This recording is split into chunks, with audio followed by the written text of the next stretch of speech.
Exodus chapter 40. Then the Lord spoke to Moses, saying, On the first day of the first month you shall set up the tabernacle of the tent of meeting. You shall put in it the ark of the testimony, and partition off the ark with the veil. You shall bring in the table, and arrange the things that are to be set in order on it, and you shall bring in the lampstand, and light its lamps. You shall also set the altar of gold for the incense before the ark of the testimony, and put up the screen for the door of the tabernacle. Then you shall set the altar of the burnt offering before the door of the tabernacle of the tent of meeting.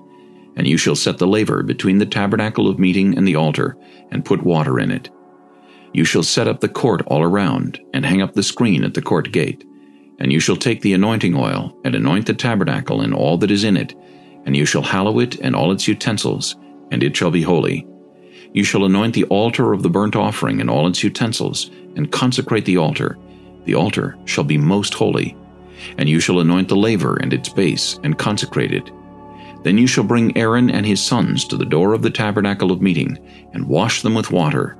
You shall put the holy garments on Aaron, and anoint him and consecrate him, that he may minister to me as priest. And you shall bring his sons, and clothe them with tunics. You shall anoint them, as you anointed their father, that they may minister to me as priests. For their anointing shall surely be an everlasting priesthood throughout their generations. Thus Moses did, according to all that the Lord had commanded him, so he did. And it came to pass, in the first month of the second year, on the first day of the month, that the tabernacle was raised up.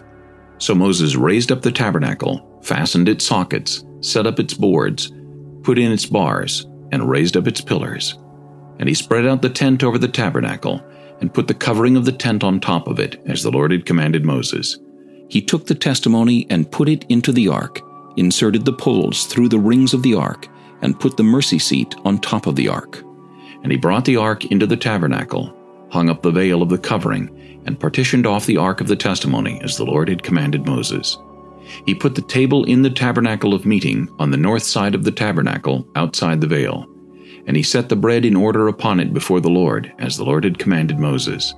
He put the lampstand in the tabernacle of meeting, across from the table on the south side of the tabernacle. And he lit the lamps before the Lord, as the Lord had commanded Moses. He put the gold altar in the tabernacle of meeting in front of the veil, and he burned sweet incense on it, as the Lord had commanded Moses. He hung up the screen at the door of the tabernacle, and he put the altar of burnt offering before the door of the tabernacle of the tent of meeting, and offered upon it the burnt offering and the grain offering, as the Lord had commanded Moses. He set the laver between the tabernacle of meeting and the altar, and put water there for washing. And Moses, Aaron, and his sons would wash their hands and their feet with water from it. Whenever they went into the tabernacle of meeting, and when they came near the altar, they washed, as the Lord had commanded Moses. And he raised up the court all around the tabernacle and the altar, and hung up the screen of the court gate. So Moses finished the work. Then the cloud covered the tabernacle of meeting, and the glory of the Lord filled the tabernacle. And Moses was not able to enter the tabernacle of meeting, because the cloud rested above it, and the glory of the Lord filled the tabernacle. Whenever the cloud was taken up from above the tabernacle, the children of Israel would go onward in all their journeys. But if the cloud was not taken up, then they did not journey till the day that it was taken up. For the cloud of the Lord was above the tabernacle by day, and fire was over it by night, in the sight of all the house of Israel throughout all their journeys.